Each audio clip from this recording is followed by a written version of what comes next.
Good evening friends. அந்த வருவாய்த்துறையில் கிராம உதவியாளருக்கு நேர்முக தேர்வுக்கு கூடிய விரைவில் போட்டுருவாங்கன்னு சொல்லிட்டு தகவல் சொல்லியிருந்தோம். அதே மாதிரி அதுக்குண்டான ப்ராசஸ்லாம் நடந்துட்டு இருக்குன்னா அந்த துறையில் நம்ம விசாரித்தோம்னா சொல்கிறாங்க. இப்போ அதில் வந்து பார்த்திங்கன்னா ரெவன்யூ டிபார்ட்மெண்ட்டை பற்றி நம்ம பார்ப்போம். ஸோ ரெவன்யூ டிபார்ட்மெண்ட்டில் என்ன பண்ணுறாங்க அப்படின்னா, இயற்கை சீற்றங்கள், பேரிடர் காலங்களில் வந்து மக்களுக்கு பாதிப்பு ஏற்பட்டுச்சு அப்படின்னா அவங்களுக்கு வந்து நிவாரணம் கொடுக்கறது, மறுவாழ்வு மற்றும் தங்கும் விடுதிகள் ஏற்படுத்தி கொடுக்கறது, இதெல்லாம் வந்து வருவாய்த்துறையில் பண்ணுறாங்க. ஸோ நிலத்தீர் சீர்திருத்த சட்டங்களை வந்து நடைமுறைப்படுத்தக்கூடிய டிபார்ட்மெண்ட் வந்து ரெவன்யூ டிபார்ட்மெண்ட்டு. தகுதியானவர்களுக்கு நிலம் வந்து கொடுக்கறது, இலவச வீட்டுமனை பட்டா கொடுக்கறது. ஒரு வேளை வந்து அவங்க வாடகை வீட்டில் குடியிருக்காங்க, இல்லை புறம்போக்கு நிலங்களில் குடியிருக்காங்க அப்படின்னா, அவங்களுக்கு வந்து தகுதியான நபர்களுக்கு வந்து இலவச வீட்டுமனை பட்டா கொடுக்கறது, இலவச நிலங்கள் கொடுக்கறது அப்படிங்கிறதெல்லாம் இந்த வருவாய்த்துறை தான் பார்க்குறாங்க. அதே மாரி வருவாய்த்துறையில வந்து அடுத்த பல்வேறு டிபார்ட்மெண்ட் அதாவது செக்ஷன்ஸ் இருக்கிற மாரி இருக்கு. அதாவது எலக்ஷனுக்கு தனியா வந்து அவங்க தாசில்தார் இருப்பாங்க. அதே மாரி சமூக பாதுகாப்பு திட்டத்துக்குன்னு தனியா தாசில்தார் இருப்பாங்க.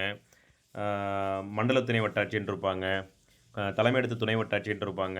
ஸோ ஒவ்வொரு செக்ஷன் பார்க்குறதுக்கு தனித்தனி வட்டாட்சியர்கள் அதில இருப்பாங்க. ரெகுலர் வட்டாட்சியர் ஒருத்தர் வந்து இருப்பாரு. ஸோ அதில வந்து சமூக பாதுகாப்பு திட்டம், அதாவது சோசியல் செக்யூரிட்டி ஸ்கீம் ட்ரிபிள்எஸ்ன்னு சொல்லுவாங்க.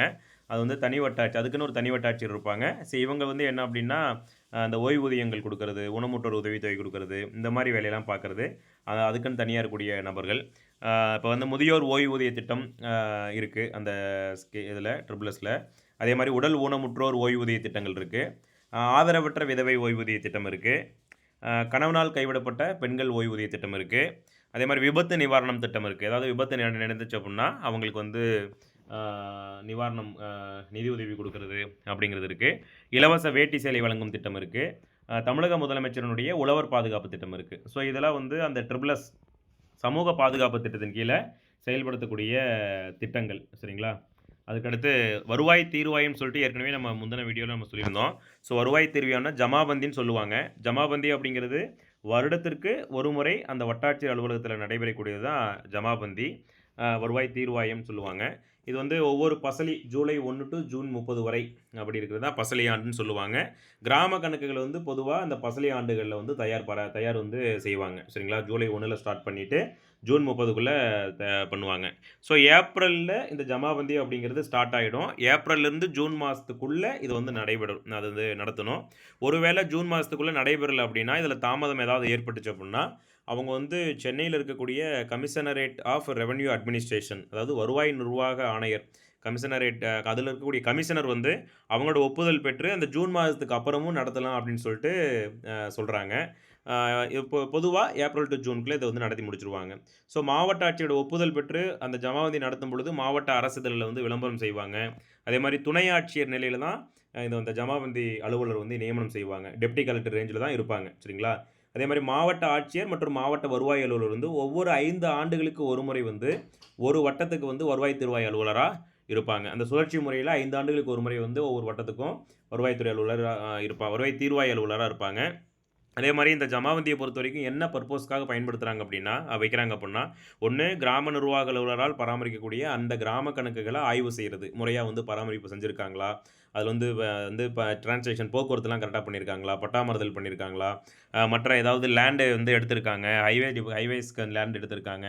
ஸோ அந்த மாரி ஏதாவது லேண்ட் சேஞ்சஸ்லாம் இருந்ததுன்னா, அத கரெக்ட்டா ப்ராப்பரா வந்து குறிப்பிட்டிருக்காங்களா? அதே மாரி அது மட்டும் இல்லாம பொதுமக்கள் வந்து அந்த ஜமாபந்தியில வந்து மனுக்கள் குடுப்பாங்க. அந்த மனுக்களுக்கு உண்டான தீர்வு வந்து உடனுக்குடன் கொடுக்கறதுக்கு உண்டான இதுதான் வந்து ஜமாபந்தி அப்படிங்கிறது. ஆ அதற்கடுத்து வந்து பார்த்தீங்க, இது ஜமாபந்திய பத்தின பேசிக் தகவல் தெரிஞ்சு வச்சுக்கங்க. ஸோ ஜமாபந்தினா என்ன? வருவாய் தீர்வாயம்னா என்ன? அப்படின்னு சொல்லி ஒரு கொஸ்டின் கேட்டாங்க அப்படின்னா, சும்மா ஜெனரலா ஒரு 2 கொஸ்டின் 2 ஆன்சர் 3 ஆன்சர் நீங்க வந்து சொல்ற மாரி நீங்க வந்து நோட் பண்ணி வச்சுக்கங்க. ஸோ மழை வந்து பார்த்தீங்கன்னா, பேரிடர் காலங்கள்ல இப்ப ரொம்ப முக்கியமான துறை வந்து வருவாய்த்துறை அப்படிங்கிறதுனால, அவங்க தான் வந்து எல்லா உதவிகள் இந்த ஃபீல்டுல வேலை செய்யக்கூடிய டிபார்ட்மெண்ட் அப்படிங்கிறதுனால, மழை அளவு வந்து டெய்லியுமே வந்து அ அவங்க வந்து குறிப்பிடுவாங்க. மழை அளவு வந்து எப்படின்னா, முந்தின நாள் 8:30 மணிக்கு ஸ்டார்ட் பண்ணி, அடுத்த நாள் 8:30 மணிக்குள்ள, அடுத்த நாள் காலை 8:30க்குள்ள அந்த எவ்வளோ மழை பெஞ்சிருக்கோ, அந்த மழை தான் வந்து மழையினுடைய அளவு. மழை அளவு பொதுவா எதன் அடிப்படையில குறிப்பிடுவாங்க அப்படின்னா, மில்லி மீட்டர்ல தான் குறிப்பிடுவாங்க. ஸோ தமிழ்நாட்டில இயல்பா பெய்யக்கூடிய மழை அளவு 979 மில்லிமீட்டர். சரிங்களா? மொத்தம் 4 பருவம் தமிழ்நாட்டில வந்து பார்த்தீங்கன்னா, குளிர்காலத்தில இருக்கும், கோடைக்காலம், தென்மேற்கு பருவக்காற்று, வடகிழக்கு பருவக்காற்று. இந்த 4 பருவத்திலயும் மழை பெய்யும். கோடை மழைன்னு சொல்லுவாங்க. குளிர்காலத்தில பெய்யக்கூடிய மழைய குளிர்மழைன்னு சொல்லுவாங்க. ஸோ தென்மேற்க வந்து தென்மேற்கு பருவக்காற்று இப்ப வந்து தென்மேற்கு பருவக்காற்று மழைன்னு சொல்லுவாங்க. இப்ப வந்து வடகிழக்கு பருவக்காற்று இப்ப வந்துகிட்டு இருக்கு. தென்மேற்கு பருவமழைய பொறுத்தவரைக்கும் ஜூன் டூ செப்டம்பருக்குள்ள பெய்யுறது. சராசரியா தமிழ்நாட்டுக்கு வந்து ஒரு 33% வந்து இதனால நமக்கு வந்து மழை வாய்ப்பு நமக்கு கிடைக்கும். அதே மாரி வடகிழக்கு பருவமழைய பொறுத்தவரைக்கும் அக்டோபர்லேருந்து டிசம்பர் வரைக்கும் சராசரியா 48% வந்து நம்மளுக்கு கிடைக்கும் தமிழ்நாட்டுக்கு. தமிழ்நாட்டுக்கு எந்த பருவமழையில நமக்கு அதிகமா வந்து மழை கிடைக்கும் அப்படின்னா, அது வந்து வடகிழக்கு பருவக்காற்று மழை தான். அது இப்போ வந்து அக்டோபர் டூ டிசம்பர் அதான் மழை பெஞ்சுட்டு இருக்கு. இப்போ வந்து அ இருக்கு. அதே மாரி இப்ப இந்த மழையினுடைய அளவு வந்து எப்படின்னா, லேசான மழை, மிதமழை, கனமழை, அதிக கனமழை, மிக அதிக கனமழைன்னு சொல்றாங்க. ஸோ லேசான மழை அப்படின்னா 0.5 மில்லிமீட்டருக்கும் குறைவா இருக்கிறது தான் லேசான மழை. மிதமழை அப்படிங்கிறது 0.5 மில்லிமீட்டர்லேருந்து 4 மில்லிமீட்டர் வரைக்கும் பெஞ்சுச்சுன்னா அது வந்து மிதமழை. 4 மில்லிமீட்டருக்கும் அதிகமா பெஞ்சது அப்படின்னா அது வந்து கனமழைன்னு சொல்றாங்க. அதிக கனமழை அப்படின்னா 6.5 மில்லிமீட்டர்லேருந்து 12.5 வரைக்கும் இருந்துச்சுன்னா அது வந்து அதிக கனமழை. மிக அதிக கனமழை அப்படிங்கிறது 12.5க்கும் அதிகமா இருந்துச்சுன்னா, பேஞ்சிருச்சுன்னா அது வந்து மிக அதிக கனமழைன்னு சொல்றாங்க. முன்னாடி சொன்ன மாரி, முந்தைய நாள் 8:30 மணிக்கு ஸ்டார்ட் பண்ணி, அடுத்த நாள் காலைல 8:30 மணி வரைக்கும் பெய்த மழையளவு தான் வந்து மழையளவு சொல்றாங்க. அன்றைய தே நிலவரத்தினுடைய மழையளவுன்னு சொல்றாங்க. சரிங்களா? அப்புறம் ஜென்ரலான கொஸ்டின் வந்து பார்த்தீங்க அப்படின்னா, வருவாய்த்துறை வந்து ஏற்கனவே முன்னாடி வருவாய்த்துறைன்ட்டு இருந்துச்சு. வருவாய் வாரியம்னு இருந்துச்சு. அந்த வருவாய் வாரியத்தெல்லாம் ஒழிச்சுட்டு தான் வருவாய்த்துறை அப்படிங்கிறது கொண்டு வந்தாங்க. ஸோ இந்த வருவாய்த்துறை அப்படிங்கிறது சுனாமி வந்து 2004ல நடந்ததுக்கப்புறம் மாநில பேரிடர் மேலாண்மை ஆணையம்னு சொல்லிட்டு 2005ல கொண்டு வந்தாங்க. அ அந்த டைம்ல வந்து பார்த்தீங்க அப்படின்னா, வருவாய்த்துறைய வந்து இந்த பெயர் மாற்றம் 249 ஆணையின்படி 27/5/2003ல வருவாய் நிர்வாகம் மற்றும் பேரிடர் மேலாண்மை மற்றும் பேரிடர் தணிக்கும் துறை அப்படின்னு சொல்லிட்டு மாத்துனாங்க. இப்போ வரைக்கும் இதனுடைய நேம் வந்து வருவாய் நிர்வாகம் மற்றும் பேரிடர் மேலாண்மை மற்றும் பேரிடர் தணிக்கைத் துறை தான் இருக்கு. எந்த இயர்ன்னு பார்த்துங்க 2003 சரிங்களா? அதுக்கடுத்து பார்த்தீங்கன்னா, வருவாய்த்துறை அமைச்சர் வந்து இப்போதைக்கு யார் இருக்காங்கன்னா, டிஎம்கே கவர்மெண்ட்ல கேகேஎஸ் ராமச்சந்திரன் இருக்காங்க. வருவாய்த்துறை அமைச்சரா இருக்கிறாங்க. அதே மாரி அனைத்து துறைக்கும் பொதுவான அதாவது தாய் துறை அப்படின்னு சொல்லி கேட்டீங்கன்னா, அது வந்து வருவாய்த்துறை தான். வருவாய்த்துறையிலேருந்து தான் வந்து காவல்துறை பிரிஞ்சுச்சு. வருவாய்த்துறையிலேருந்து தான் வந்து மற்ற துறைகள் ஊரக வளர்ச்சித்துறை இந்த மாரிலாம் வந்து பார்த்தீங்க அப்படின்னா, வருவாய்த்துறையிலேருந்து பிரிந்த துறை தான் அப்படிங்கிறது அனைத்து துறைக்கும் தாய் துறை வந்து வருவாய்த்துறை தான். ஏன்னா வருவாய்த்துறையில வந்து இப்ப நீதிமன்றத்தில இருக்க நீதிபதி மாரி வட்டாட்சியர் வந்து வட்ட குற்றவியல் வட்ட நீதிபதின்னு சொல்லுவாங்க. கோட்டாட்சியர் வந்து சப் மாஜிஸ்ட்ரேட்டுன்னு சொல்லுவாங்க. சரிங்களா? இந்த மாதிரி வந்து பார்த்தீங்கன்னா, நீதிமன்றத்தில இருக்கிற மாரியே இதே மாதிரி வருவாய்த்துறையிலும் சொல்லுவாங்க. சரிங்களா? அதே மாரி கவர்மெண்ட்ல பொறுத்தவரைக்கும் இப்ப சர்டிஃபிகேட்ஸ்லாம் முன்னாடிலாம் மேனுவலா குடுத்துட்டு நம்ம வந்து வாங்கிட்டு இருந்தோம். பட் இப்பயெல்லாம் வந்து பார்த்தீங்கன்னா, எல்லாம் டிஜிட்டலைஸ்டு பண்ணிட்டாங்க. ஸோ டிஜிட்டலைஸ் பண்ணதுக்கப்புறம் உங்களுக்கு தேவையான நமக்கு தேவையான இன்கம் சர்டிஃபிகேட்டு, கம்யூனிட்டி சர்டிஃபிகேட்டு, ஆ கணவனால் கைவிடப்பட்டோர் சான்றிதழ், விவசாய வருமான சான்றிதழ், இந்த மாரி ஃபர்ஸ்ட் கிராஜுவேட் சர்டிஃபிகேட் இந்த மாரி நமக்கு என்னென்ன சர்டிஃபிகேட்ஸ் நெறைய எல்லாமே வந்து ஆன்லைன் பண்ணிட்டாங்க. இப்போ மேனுவலா சர்டிஃபிகேட் வாங்குற மாரியே எதுவுமே இல்ல வருவாய்த்துறைய பொறுத்தவரைக்கும். எல்லாமே ஆன்லைன் சர்டிஃபிகேட் தான்.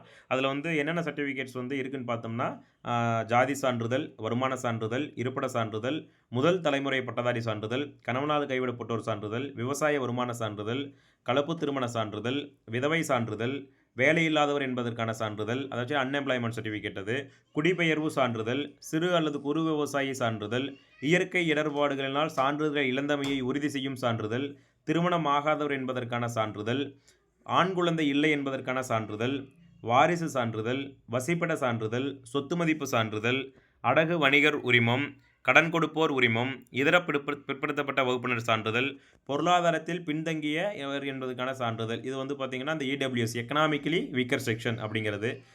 அது ஆதரவற்ற விதவை சான்றிதழ், ஜெயின் மத சிறுபான்மையினர் சான்றிதழ், பொது கட்டடங்கள் உரிமம், தற்காலிக பட்டாசு உரிமம், பிற்படுத்தப்பட்ட முஸ்லிம், பிற்படுத்தப்பட்டோர், மிகவும் பிற்படுத்தப்பட்டோர், சீர்மரபினர் அல்லது தாழ்த்தப்பட்டோர் வகுப்பிலிருந்து இஸ்லாமிய மதத்துக்கு மாறியவர் இந்த சர்டிஃபிகேட், வேலைவாய்ப்பிற்கான முதல் தலைமுறை முதல் பட்டதாரி சான்றிதழ். ஸோ இதெல்லாம் வந்து பார்த்தீங்க அப்புட்னா, வருவாய்த்துறையின் மூலம் வந்து ஆன்லைன்ல குடுக்குது. இது போக பிறப்பு, இறப்பு சான்றிதழ்லாம் வந்து முன்னாடி மேனுவலா எழுதிட்டு இருந்தாங்க. இப்பல்லாம் வந்து பார்த்தீங்கன்னா, ஆன்லைன்லேயே வந்து எழுத ஸ்டார்ட் பண்ணிட்டாங்க. ஸோ இதெல்லாம் வந்து ஜென்ரலா பேசிக்கா தெரிஞ்சு வச்சுக்க வேண்டிய விஷயங்கள். ஏன்னா வருவாய்த்துறைக்கு நம்ம வந்து ஒரு இன்டர்வியூ போகும்பொழுது தெரிஞ்சு வச்சுட்டு போறது நல்லது. இது பேசிக்கா தெரிஞ்சு வச்சுக்கங்க. நான் அடுத்தடுத்த வீடியோக்கள அப்டேட் பண்றேன். வீடியோ எப்படி இருந்துச்சு அப்படிங்கிறது கமெண்ட் செக்ஷன்ல சொல்லுங்க. Thank you. நம்ம அடுத்த வீடியோல பார்க்கலாம். நன்றி.